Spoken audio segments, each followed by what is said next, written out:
Si je vous dis samouraï, vous visualisez tout de suite l'image du guerrier japonais sans peur et sans reproche, avec ou sans son armure, mais toujours armé de son fidèle katana, évidemment.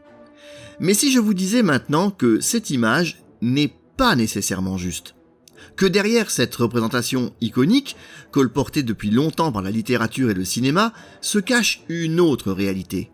Une réalité plus sombre et moins glorieuse, dont on va commencer à parler un peu dans cette vidéo. Juste un peu, car pour l'instant, on va surtout revenir sur la question des armes du samouraï.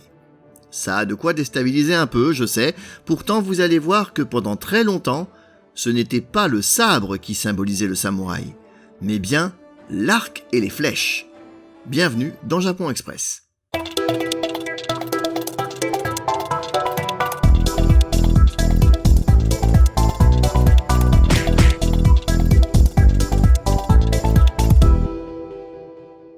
Pour commencer, petit rappel sur l'origine des samouraïs. Ils apparaissent sous le nom de Bushi durant la période Heian, soit vers le 9e siècle.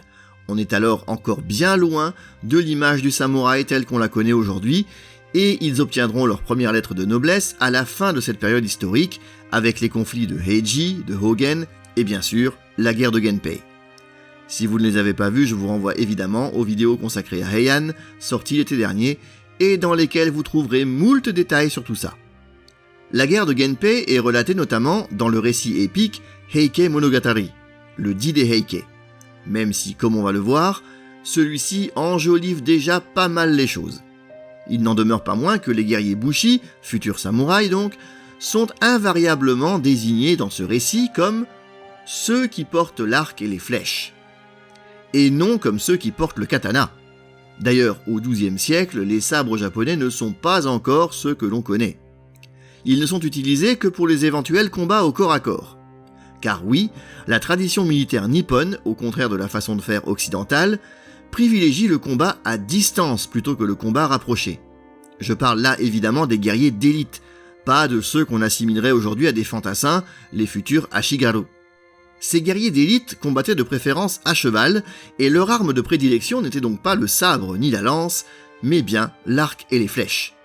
Les Bushi sont ainsi passés maîtres dans cette technique empruntée des siècles auparavant à leurs ancêtres venus du continent. Ils sont ainsi devenus des archers équestres, capables de viser et d'atteindre leur cible sur un cheval lancé au galop. Plus qu'une technique militaire, c'est tout un art qui porte au Japon le nom de Kyuba no Michi, la voie de l'arc et du cheval. Durant l'époque Heian et jusque dans les premières années de la période Kamakura qui la suit, les combats suivaient du coup une sorte de rituel assez précis en plusieurs phases. Et plutôt que de grandes batailles impliquant de grandes armées, il faut plutôt parler de petites escarmouches entre guerriers d'élite entourés de leurs hommes d'armes. En clair, imaginez des sortes de duels entre deux champions de chaque camp, tous deux montés sur leurs chevaux et entourés d'une petite escouade de fantassins. Dans un premier temps, on se fixe pour ainsi dire rendez-vous, c'est-à-dire qu'on détermine le jour et l'heure du combat. À la date prévue, les deux petites armées se font face. On envoie alors une flèche sifflante dans les airs, non pas pour marquer le début du combat, mais pour attirer l'attention des kami, des divinités, qui sont ainsi prises à témoin des faits d'armes qui vont suivre.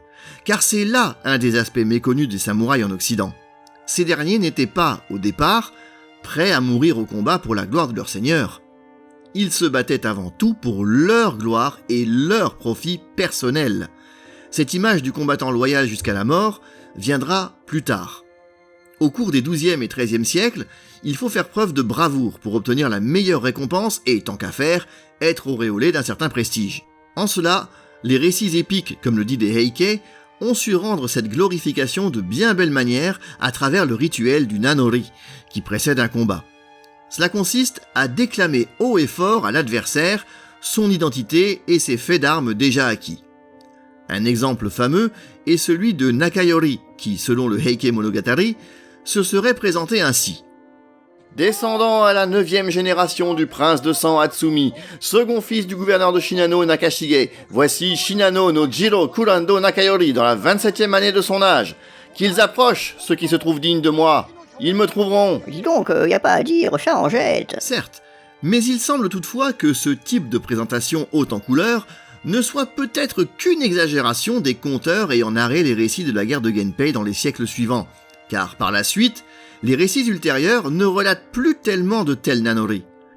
Une fois attiré l'attention des kami sur le champ de bataille, ce sont les hommes du guerrier d'élite qui entrent en scène et qui envoient leurs flèches, les nagereya. Véritable pluie de métal sur le camp adverse. Mais ces flèches ne sont pas marquées, contrairement à celles du bushi sur son cheval. Et celui-ci combat donc de préférence à distance, armé de son arc et de ses flèches. L'arc en question est d'ailleurs typique des samouraïs. Le daikyu, comme on l'appelle, a ceci de particulier qu'il est tenu dans sa partie basse et non au centre comme un arc classique. C'est en outre un arc long, dont la taille peut facilement voisiner les 2 mètres. Cette particularité est justement due au fait que les guerriers combattaient à cheval, et le fait de ne garder qu'un tiers de la taille de l'arc au-dessous de leur prise permettait de manier celui-ci plus facilement, et notamment de le faire passer de part et d'autre de l'encolure du cheval.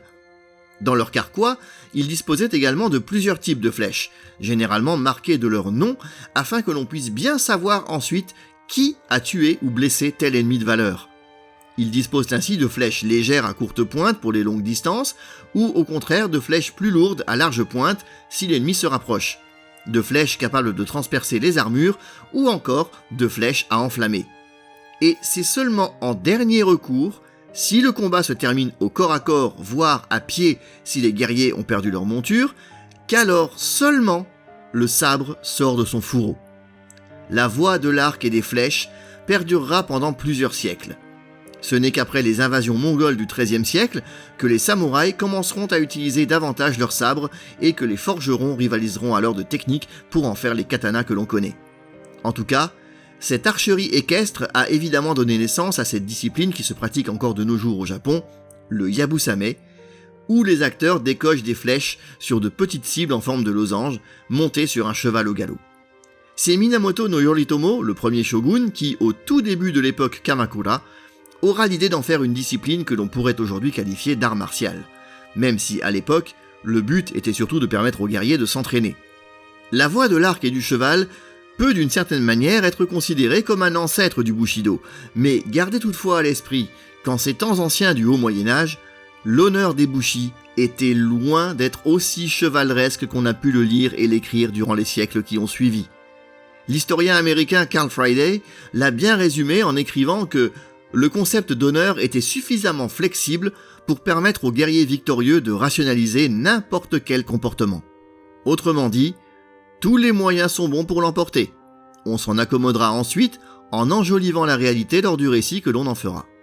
Honneur au vainqueur, en quelque sorte. N'oubliez pas de liker, commenter, partager la vidéo autour de vous, c'est toujours aussi important, et abonnez-vous si vous ne l'êtes pas encore. On se retrouve très bientôt pour une nouvelle vidéo, et d'ici là, continuez d'aimer le Japon. Matane!